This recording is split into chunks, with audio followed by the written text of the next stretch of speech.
चलिए दोस्तों, तो मैं आज पवन के बारे में थोड़ा बहुत जानकारी दूंगा। स्थिर गैस के समूह को वायु कहते हैं। समीर यानी ब्रीज। वायु जब एकदम धीमी गति से चलती है तो उसे समीर कहते हैं। जैसा कि इसके नाम से ही आप समझ रहे हैं, ब्रिज लिखा हुआ है इंग्लिश में। पवन यानी वाइंड, इसकी गति समीर से अधिक होती है। जैसे हम चल रहे हैं, थोड़ा थोड़ा हवा लग रहा है, बाइक से जब चलते हैं तो उसको मान लो पवन कहते हैं। जब पैदल चल रहे हैं, हवा लग रहा है, तो वो समीर हुआ।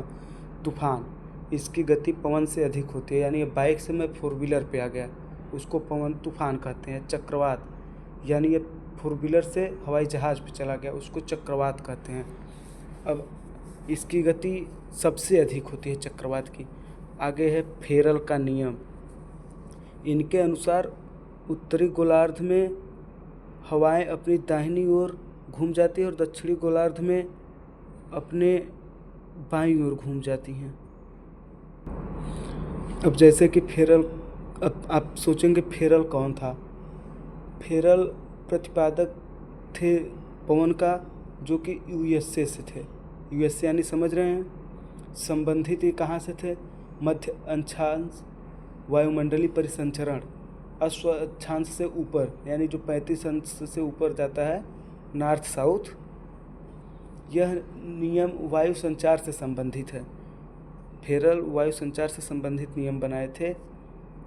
उपध्रुवी शीतोष्णकटिबंधीय पेटी के पास इनका नियम काम करता है। जैसे जिस दिशा में पवन प्रवाहित हो रही है, यदि उस दिशा में मुंह करके खड़े हो जाए तो हवाएं उत्तरी गोलार्ध में दाहिनी ओर तथा दक्षिणी गोलार्ध में बाईं ओर मुड़ जाती हैं। अब आगे है कोरियोलिस बल। कोरियोलिस बल किसके नाम पे पड़ा? तो इनका पूरा नाम था जीजी कोरियोलिस। ये एक फ्रांस के गणितज्ञ थे। तो इन्होंने क्या बताया? पृथ्वी के आवर्तन या घूर्णन या परिभ्रमण का परिमाण, यह एक काल्पनिक बल है। यह वायु के गति के समानुपातिक है। ध्रुवों पर सर्वाधिक एवं विषुवत रेखा पर न्यूनतम शून्य होता है। यह घर्षण बल के प्रत्यक्ष संबंधित नहीं है। यानी पृथ्वी के घूर्णन के कारण लगने वाले झटके को कोरियोलिस बल कहते हैं। पवन उच्चतम दाब की पेटी से निम्न दाब की पेटी की ओर जाती है, यानी नॉर्थ साउथ से, पूर्व से पश्चिम से पूर्व गति। आगे है पवनों का वर्गीकरण। समांगी पवन या स्थानीय पवन या प्रचलित पवन, मौसमी पवन या सामयिक पवन। तीसरा है स्थानीय पवन। अब देखिए, पवन यानी पवन में 3 भाग है। समांगी पवन, जो व्यापारिक पवन, पछुआ पवन या पूर्वा पवन होता है, और दूसरा है मौसमी पवन। मौसमी पवन के 2 भाग हैं, मानसून पवन या समीर पवन। और तीसरा स्थानीय पवन, ये भी 2 प्रकार का है, गर्म और ठंडा। अब देखते हैं हम समांगी पवन। वैसी पवन जो वर्ष भर पृथ्वी पर निश्चित दिशा में चलती है, उसे समांगी पवन कहते हैं। इस प्रकार की पवनें मुख्यतः 3 प्रकार की होती हैं, यानी व्यापारिक पवन, पछुआ पवन, ध्रुवीय पवन।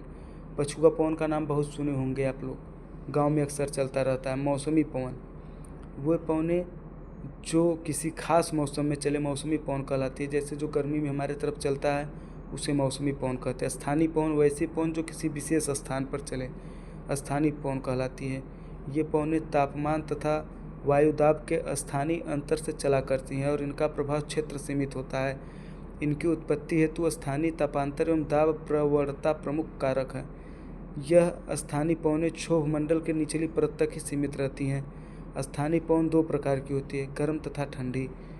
व्यापारिक पवन, यह दोनों गोलार्धों में उपोष्ण दाब यानी 35 से 40 अंश की पेटी यानी अश्वक्षांश, विषुवत रेखी निम्न दाब के पेटी की ओर चलती। इनकी दिशा उत्तरी गोलार्ध में उत्तर पूर्व से दक्षिण पश्चिम होती है तथा दक्षिणी गोलार्ध में इसकी दिशा दक्षिण पूर्व से उत्तर पश्चिम होती है।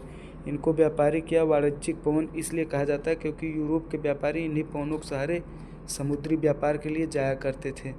अब ये नीचे आपका देखिए बना हुआ है पवन के बारे में, इसको आप ढंग से देख लेना, एक बार समझ में